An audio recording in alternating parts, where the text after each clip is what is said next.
Livro O Testemunho da Fé, de T.L. Osborne. Este é o livro que milhares de pessoas insistiram para que eu publicasse. Ele contém as verdades vitais da confissão, as quais têm facilitado a vida de pessoas que desejam receber e reter a cura. Os pastores não podem deixar de orientar os membros de suas igrejas a que leiam e releiam esta obra. Ela é ideal para dar ou emprestar aos amigos e parentes, as quais precisam de bênçãos de Deus.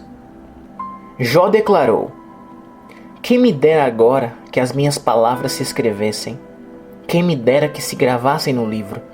Jó 19:23. O apóstolo João afirmou: estas coisas vos escrevemos para que o vosso gozo se cumpra. 1 João 1:4. Capítulo 1. A importância da confissão. Você disse que não podia fazer algo, e no instante que declarou isso ficou derrotado. Afirmou ainda que não tinha fé, e naquele mesmo momento a dúvida como um gigante se levantou e o amarrou. Talvez você não reconheça que é em grande parte dominado por suas palavras. Ao mencionar o fracasso, ele se assenhoreou da sua vida. Salomão disse: enredar-te-te com as palavras da tua boca, prender-te-te, ou seja, ficar-te prisioneiro, com as palavras da tua boca. Provérbios 6:2. Testificar, testemunhar e confessar. Poucos são os cristãos que reconhecem a importância da confissão e o seu valor na vida. A palavra confissão dá-lhes a ideia de confessar pecados, fraquezas e fracassos. Esse, porém, é somente o lado negativo do assunto. A confissão negativa de nossa transgressão apenas abre a porta para a confissão positiva de toda a palavra de Deus. Não há em nossa vida cristã algo que seja mais importante que a nossa confissão, apesar de quase nunca ser mencionada nos cultos. A vida cristã é chamada de confissão, no grego, reconhecimento ou admissão, em Hebreus 3:1. O termo grego do qual se traduz confissão quer dizer falar o mesmo, isto é, dizer o que Deus diz ou concordar com o Altíssimo em nosso testemunho. O sentido é proferir o que a palavra do Pai declara acerca de pecados, fracassos, enfermidades, saúde, salvação, vitórias ou qualquer outras situações do nosso dia a dia. Em outras palavras, confessar é testificar ou admitir o que o Todo-Poderoso afirma. A confissão nas provações. Imaginemos que, por exemplo, uma doença ameace abalar sua saúde e então apareçam sintomas de uma enfermidade temida. O desejo de Satanás é tirar-lhe o vigor físico e assim torná-lo infrutífero no serviço de Cristo. Deus, no entanto, já fez provisão para sua saúde. Estabeleceu com você uma aliança de cura e lhe prometeu: e servireis ao Senhor vosso Deus, e eu tirarei do meio de ti as enfermidades. Êxodo 23:25. Porque eu sou o Senhor que te sara. Êxodo 15:26, parte B. A palavra de Deus declara: é Ele que perdoa todas as tuas iniquidades e sara todas as tuas enfermidades. Salmo 103:3. Jesus Cristo redimiu da queda ocorrida no paraíso e o libertou de suas doenças, pois as tomou sobre si. Ele tomou sobre si as nossas enfermidades e levou as nossas doenças. Mateus 8:17, parte B. Num atroz pelourinho. Marcos 15:16-20. Mateus 27:26 e João 19:1. Portanto, pelas suas feridas fomos sarados. Se você reconhecer todas essas verdades, isso irá servir de base para sua fé. Reconheça que o inimigo não pode pôr doença no seu corpo, porque Cristo já as tomou. Portanto, resista ao diabo e a seus mentirosos sintomas. Não os tema. Reconheça que sua redenção é um fato. Declare que suas enfermidades foram postas no corpo de Cristo e Ele as levou em seu lugar. Não tenha medo de coisa alguma. Repreenda o diabo, seu adversário, ousada e firmemente com a palavra de Deus, em nome de Jesus Cristo que morreu para libertar você. Mantenha-se firme, não ceda. Faça como Cristo, que ao ser tentado no deserto resistiu ao inimigo. Diga-lhe: Satanás, está escrito, e em seguida cite a palavra: pelas feridas de Jesus já fui sarado. Ele curou todas as minhas doenças. Cristo mesmo tomou as minhas enfermidades e as levou. Isso é confissão. O testemunho da fé consiste em falar a linguagem da Bíblia todo o tempo, resistir ao diabo, com o assim diz o Senhor, reclamar seus direitos diante do trono da graça, confessando a palavra de Deus, as promessas dele. Repetimos, o vocábulo grego traduzido por confissão significa falar a mesma coisa, dizer o que Deus declara ou concordar com ele em nossa conversa, reconhecer a palavra. Um amigo lhe diz durante uma provação da sua fé: cuidado, um conhecido meu morreu dessa doença. Vá logo para a cama e mande chamar o médico. No entanto, você fala a linguagem de Deus porque crê no que ele diz. Suas palavras estão nos seus lábios em sua conversação. Confesse abertamente: o Senhor é a força da minha vida. A quem temerei? Cristo já levou as minhas doenças e pelas suas feridas estou sarado. Acostume-se à vida que ele ordena e a falar como ele ensina. A atitude dele, patenteada na palavra, torna-se realidade em sua vida, até Satanás não conseguir prevalecer contra você, porque sua própria vida e natureza ficam moldadas pela palavra de Deus. 2 Pedro 1,4. Você fica tão irresistível como o Senhor o é, pela palavra de Deus, a qual entra para formar suas orações e palavras, seus pensamentos e atos. Confessar é afirmar o que cremos, é testificar o que sabemos e declarar a verdade que abraçamos. Jesus planejou que essa mensagem da vida cristã fosse dada ao mundo por meio do testemunho, isto é, da nossa confissão.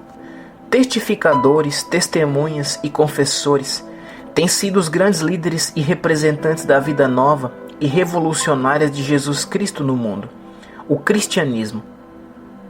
Capítulo 2. O que confessar? O maior problema que encaramos é saber o que temos que confessar. Simplesmente a palavra de Deus, em todas as ocasiões, face a face com as contrariedades e circunstâncias. Confessar é afirmar verdades e repetir com os nossos lábios, do coração, aquilo que Deus declara em sua palavra. Pessoa alguma pode confessar ou testificar as coisas que ignora. É preciso declarar o que sabe acerca de Jesus Cristo e do que é nele.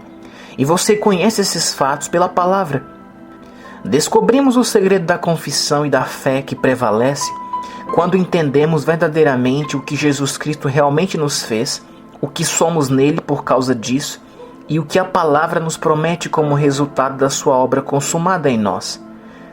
Tal conhecimento, o qual vem pela palavra, bem como a firme confissão dessas verdades e dos atos correspondentes, produz o necessário para a fé. Simplesmente admirar as verdades contidas na Bíblia e dizer que crê nelas, mas recusar-se ou negligenciar a confessá-las abertamente e pô-las em ação, privam você da fé na hora da necessidade. Saber quem é Jesus Cristo e o que ele fez por nós, o que nos pertence agora e o que podemos desfrutar no dia a dia, torna-nos vencedores. Ter conhecimento de que Satanás foi vencido por nosso substituto e foi derrotado eternamente, transforma nossa redenção em um fato bendito e uma realidade gloriosa. Devemos saber que foi o nosso substituto quem venceu Satanás, cuja derrota foi lançada à nossa conta, de tal forma que no registro do Supremo Tribunal do Universo, somos atualmente chefes sobre o inimigo. O diabo sabe que, em nome de Jesus Cristo, temos poder sobre ele. Quando o coração reconhece isso muito bem, como reconhece que 2 mais 2 são 4, então a fé que domina, unida a uma nova confissão de autoridade, torna-se natural. Automaticamente falamos como Jesus falava e entendemos os fatos de nossa redenção. A fé é para nós tão natural quanto era o temor antes de ficarmos esclarecidos. Sabemos que o próprio Deus colocou Satanás e todo o seu reino sob os nossos pés. E tanto o adversário quanto o Pai nos consideram vencedores. O Senhor nos libertou. A nossa linguagem torna-se a de super-homens. Falamos como povo de outra raça ou de outro reino. Somos geração eleita, sacerdócio real. 1 Pedro 2,9. Por isso temos autoridade e o Altíssimo nos apoia. Somos audazes e falamos a linguagem de Deus, tanto quanto o descrente fala de seus receios. Como seria grande a transformação da igreja atual se seus membros subissem ao lugar que o Pai lhes deu e proferissem o que ele deseja que seus eleitos digam? Há pouco tempo, se abertamente um cristão se declarasse salvo, seria quase um sacrilégio. Se ele se firmasse em sua salvação como obra consumada e fato definido, tal atitude seria considerada absurda. Contudo, gradualmente raiou a luz, e chegamos ao conhecimento bendito da conversão completa de uma vez por todas, obra instantânea e definida da graça ilimitada de Deus. Mas quantos de nós têm coragem de confessar sem medo ao mundo o que a palavra declara? Somos em Cristo. As Escrituras declaram: assim que se alguém está em Cristo, nova criatura é. 2 Coríntios 5,17, parte A. Isto não requer dizer que somos apenas transgressores perdoados, pobres membros de igreja, fracos, vacilantes e pecadores. O verdadeiro sentido é que somos novas criaturas agora. Fomos criados em Cristo Jesus com a vida de Deus, sua natureza e seu poder dentro de nós. As coisas velhas já passaram, eis que tudo se fez novo. Verso 17, parte B. Confesse essa verdade e creia nela. Tais palavras querem dizer que somos novos e tudo é novo. As coisas velhas não existem mais. Todas as antigas marcas de pecado, enfermidade, doença, fracasso, fraqueza e temor já se foram. Agora temos a natureza de Deus, sua vida, força, saúde, glória e seu poder. Como seria significativa a mudança da igreja se os cristãos acreditassem nessas verdades e começassem a falar, viver e agir dessa forma? É justamente isto que deseja o coração de Deus Pai. Observe um cristão no quarto de um ente querido enfermo, cuja doença esteja a ponto de arrebatá-lo. Sem lhe faltar coragem, o crente domina e confessa ousadamente: maior é aquele que está em mim do que o mal que está levando o meu ente querido. Assim determina que a enfermidade saia, e em nome de Jesus ordena que Satanás solte aquele enfermo. Ele ainda ordena que o doente se levante são, e este é curado. Ao contrário dos que não confessam a vitória, aquele cristão conhece sua posição, sua autoridade, seus direitos. Então Satanás tem que honrar sua ordem, e Deus confirma a palavra. Notemos outro exemplo. Em Colossenses 1, 13 e 14, Ele nos tirou da potestade das trevas e nos transportou para o reino do Filho do seu amor, em quem temos a redenção pelo sangue, a saber, a remissão dos pecados. Isto quer dizer que acabou o controle do diabo e iniciou o domínio de Cristo. O poderio do inimigo sobre o seu viver cessou no mesmo momento em que você nasceu de novo e recebeu Jesus Cristo como Senhor da sua vida. Por isso, a enfermidade, a fraqueza e o fracasso jamais irão dominá-lo. Os hábitos antigos não mais governarão sua vida, pois você está redimido, salvo. Quão grande comoção haveria se as seguintes declarações da Escritura se tornassem realidade: não temas, porque eu sou contigo. Não te assombres, porque eu sou teu Deus. Eu te esforço, te ajudo e te sustento com a destra da minha justiça. Isaías 41:10. Se Deus é por nós, quem será contra nós? Romanos 8:21, parte B. Isso é uma das coisas mais revolucionárias jamais ensinadas. Convém que ela seja a sua confissão ao enfrentar o mundo. Creia e diga: Deus está comigo ao iniciar este dia. Filhinhos, sois de Deus e já os tendes vencido, porque maior é o que está em vós do que o que está no mundo. 1 João 4:4.